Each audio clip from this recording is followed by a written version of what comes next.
उनके कष्ट दूर करता था। उसकी पत्नी कमल के समान मुख वाली और सती साध्वी थी, परंतु उनके कोई पुत्र नहीं था। और एक संत कहते हैं, यदि पुत्र ना हो तो पति बिन सूनी मांग, पुत्र बिन है घर सूना। अर्थात जिस स्त्री कितनी भी सुंदर क्यों ना हो, पर सिंदूर से मांग न भरी हो तो वो ठीक नहीं लगती। किसी भी राजा के कितना ही धन धान्य क्यों ना हो, परंतु उसके कोई पुत्र ना हो तो उसे चलाने वाला कौन। इसीलिए वो गया तो उस समय वहां एक साधु नामक एक वैश्य आया। उसके पास व्यापार के लिए बहुत सा धन धान्य था। वह नाव को लेकर और ठहरा कर राजा के पास गया। राजा को व्रत भी बताइए। राजा बोला, अपने बंधु बांधवों के साथ पुत्रादि की प्राप्ति के लिए यह महाशक्तिशाली महाशक्तिवान श्री सत्यनारायण भगवान का व्रत व पूजन कर रहा हूँ। राजा के वचन सुनकर साधु आदर से बोला, हे राजन, मुझसे इसका सब विधान कहो, मैं भी आपके कथानुसार राजा से सब विधान सुन व्यापार से निर्वृत्त हो वह आनंद के साथ अपने घर को गया। श्री लीलावती से कहे, एक दिन उसकी स्त्री लीलावती पति के साथ आनंदित होकर सांसारिक धर्म से प्रवृत्त होकर श्री सत्यनारायण भगवान की कृपा से गर्भवती हो गई तथा 10वें महीने में उनके यहाँ एक सुंदर कन्या का जन्म हुआ। दिनों दिन वह इस तरह बढ़ने लगी जैसे शुक्ल पक्ष का चंद्रमा बढ़ता है। कन्या का नाम कलावती रखा। तब लीलावती जो कन्या की मां थी, उसने मीठे शब्दों में अपने पति से कहा कि जो आपने संकल्प किया था कि भगवान का व्रत करूंगा, अब आप उसे पूरा करिए। साधु बोला, हे विप्र, इसके विवाह पर करेंगे। साधु ने गोली दे दी अपनी पत्नी को, इसके विवाह पर करेंगे। अब इस प्रकार अपनी पत्नी को आश्वासन दे वह नगर को व्यापार करने चला गया। धीरे धीरे कलावती पितृगृह में दिनों दिन बढ़ने लगी। लौटने पर साधु ने जब नगर में सखियों के साथ अपनी पुत्री को खेलते देखा, तुरंत दूत बुलाकर कहा, इधर आओ। कहा कि पुत्री के वास्ते कोई सुयोग्य वर ढूंढ कर लेकर आओ। साधु नामक वैश्य की आज्ञा पाकर दूत कंचन नगर में पहुंचा और वहां पर बड़ी खोज और देखभाल कर लड़की के लिए, किंतु दुर्भाग्य से विवाह के समय भी वह व्रत करना भूल गया। तब श्री भगवान क्रोधित हो गए। भगवान ने बोला, ऐसे तो ये व्रत करेगा नहीं, फिर बोलेगा कि महाराज इनके बच्चे हो जाए तब कर देंगे। बोलेगा महाराज इनके बच्चों की भी शादी हो जाए तब कर देंगे। तो ऐसे तो ये व्रत करने से रहा। तो भगवान ने सोचा मजा चखाया जाए इसे, मिर्ची खिलाया जाए इसे। तो भगवान क्रोधित हो गए। उन्होंने वैश्य को श्राप दिया कि तुम्हारे दारुण दुख प्राप्त होगा, तुम्हें श्राप देता हूँ। अब अपने कार्य में कुशल साधु बनिया जामाता सहित नावों को लेकर व्यापार करने के लिए समुद्र के समीप स्थित रत्नपुर नगर में गया और वहां दोनों ससुर जमाई चंद्रकेतु राजा के उस नगर में व्यापार करने लगे। रोज भगवान श्री सत्यनारायण कर भागा जा रहा था वह चोर के, ये देखो लेकर आए हैं, दिखाकर और गया हूँ। अब जैसे ही दूतों ने देखा तो राजा के दूतों को आता देखकर चोर ने घबरा कर स्वागत होते देखा है। कन्या के वचन सुनकर लीलावती भगवान के पूजन की तैयारी करने लगी और लीलावती ने परिवार के और बंधु बांधवों सहित सत्यनारायण भगवान का पूजन किया और वर मांगा कि मेरे पति और दामाद शीघ्र आ जाएं। साथ ही प्रार्थना की कि हम सबका अपराध क्षमा करो। स्वप्न में दर्शन देकर कहा, हे राजन, उठो, जिन दोनों वैश्यों को तुमने कैद कर रखा है वे निर्दोष हैं, उन्हें प्रातः ही छोड़ दो और उनका सब धन जो तुमने ग्रहण किया है उनके कष्ट दूर करता था। उसकी पत्नी कमल के समान मुख वाली और सती साध्वी थी, परंतु उनके कोई पुत्र नहीं था। और एक संत कहते हैं, यदि पुत्र ना हो तो पति बिन सूनी मांग, पुत्र बिन है घर सूना। अर्थात जिस स्त्री कितनी भी सुंदर क्यों ना हो, पर सिंदूर से मांग न भरी हो तो वो ठीक नहीं लगती। किसी भी राजा के कितना ही धन धान्य क्यों ना हो, परंतु उसके कोई पुत्र ना हो तो उसे चलाने वाला कौन। इसीलिए वो गया। तो उस समय वहां एक साधु नामक एक वैश्य आया। उसके पास व्यापार के लिए बहुत सा धन धान्य था। वह नाव को लेकर और ठहरा कर राजा के पास गया। राजा को व्रत भी बताइए। राजा बोला, अपने बंधु बांधवों के साथ पुत्र आदि की प्राप्ति के लिए यह महाशक्तिशाली महाशक्तिवान श्री सत्यनारायण भगवान का व्रत व पूजन कर रहा हूँ।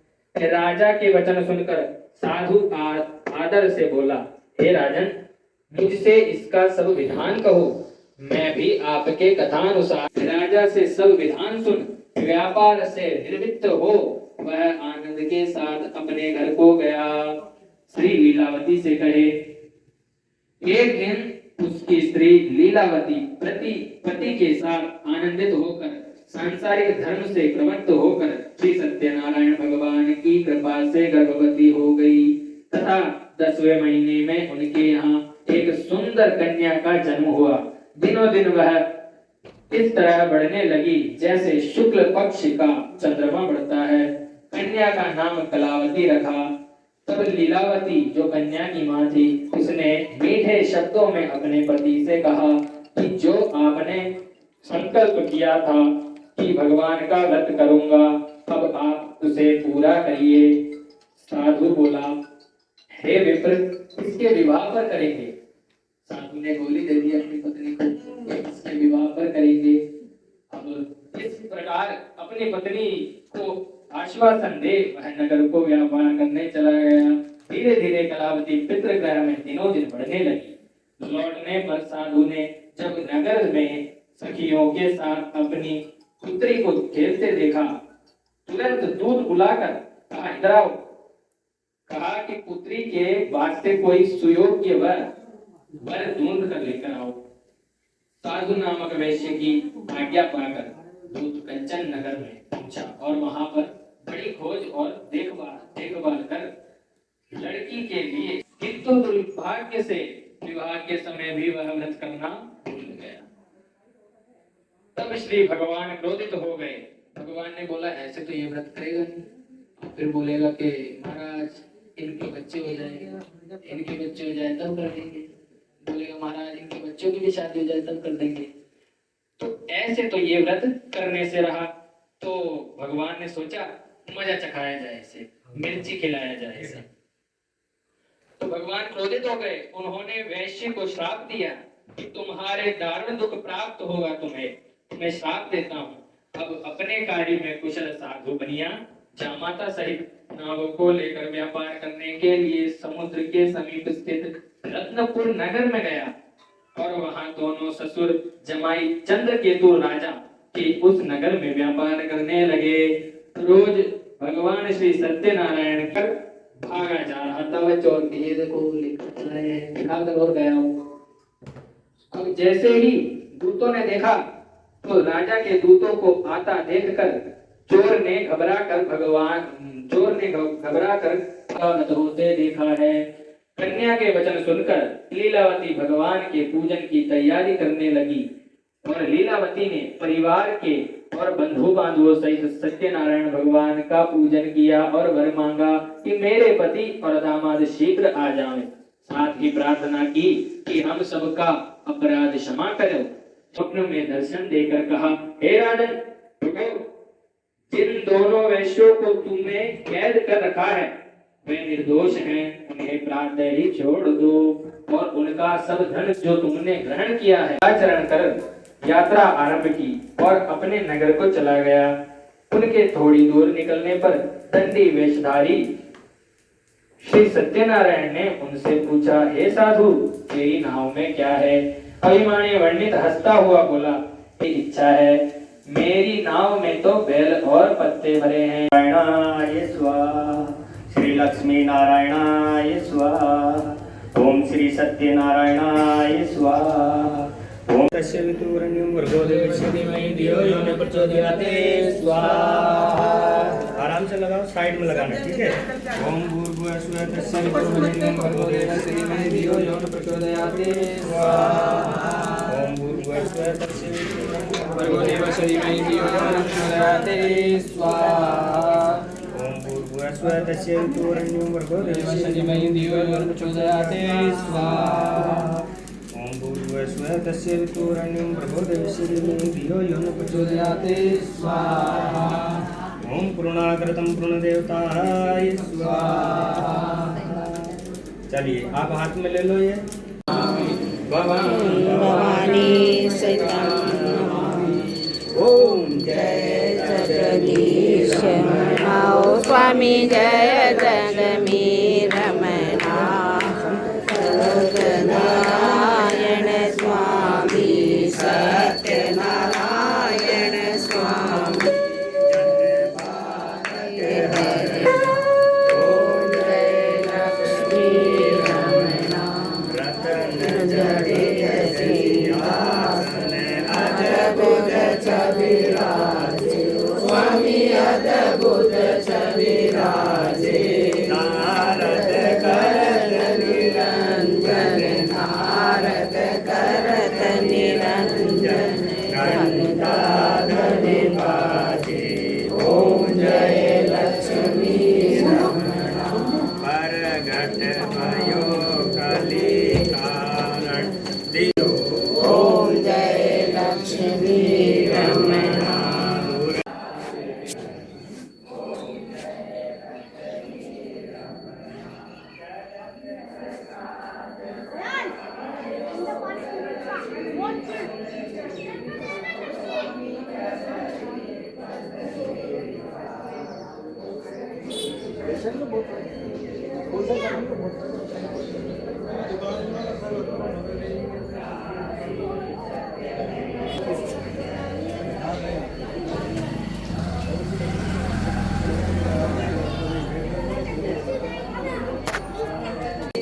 गोविंद जय जय गोपाल जय जय गोविंद जय जय गोपाल जय राधा रमण हरि गोविंद जय जय राधा रमण हरि गोविंद जय जय आदिम प्रसलम में है, हरिओम में है। पुष्प देना मेरे सबको,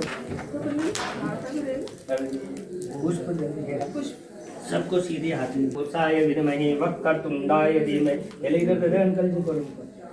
ओम तत्पुरुषाय विद्महे वक्रतुंडाय धीमहि तन्नो दंती प्रचोदयात्। उधर पुष्प दे दे, बांटने दियाते। ओम तत्पुरुषाय तत्पुरुषाय विद्महे महादेवाय धीमहि तन्नो देवी प्रचोदयात्। ओम तत्पुरुषाय विद्महे महादेवाय धीमहि तन्नो नवग्रह प्रचोदयात्। ओम तत्पुरुषाय विद्महे महादेवाय धीमहि तन्नो रुद्र प्रचोदयात्। हरि ओम तत्पुरुषाय विद्महे महादेवाय धीमहि तन्नो श्री सत्यनारायणाय प्रचोदयात्। ओम तत्पुरुषाय विद्महे महादेवाय धीमहि तन्नो सर्वदेव प्रचोदयात्। सुमन सुमन सुजावे सुमन करत गुण गाय पुष्पांजलि अर्पण करूं मेरे नाथ करो स्वीकार। मंत्र पुष्पाणि समर्पयामि। पहले पुष्पाणि रख दीजिए सभी, उसके बाद आरती का दर्शन करिए, सब आरती लीजिएगा। भगवान के पुष्पाणि अर्पित कर दीजिए। बोले सियावर रामचंद्र भगवान की जय हो। राम लीला की जय हो। पवन सुत हनुमान जी महाराज की जय हो। उमापति महादेव की जय हो। वृंदावन कृष्ण वल्लभ की जय हो। बोलो भाई सब संतन की जय। श्री गुरु महाराज की जय। माता पिता की जय। बस्ती नगर की जय। संजाब से लिया को जय जय सीताराम। आरती समर्पयामि भगवान को दर्शन करें आरती आरती समर्पयामि तुम्हें माता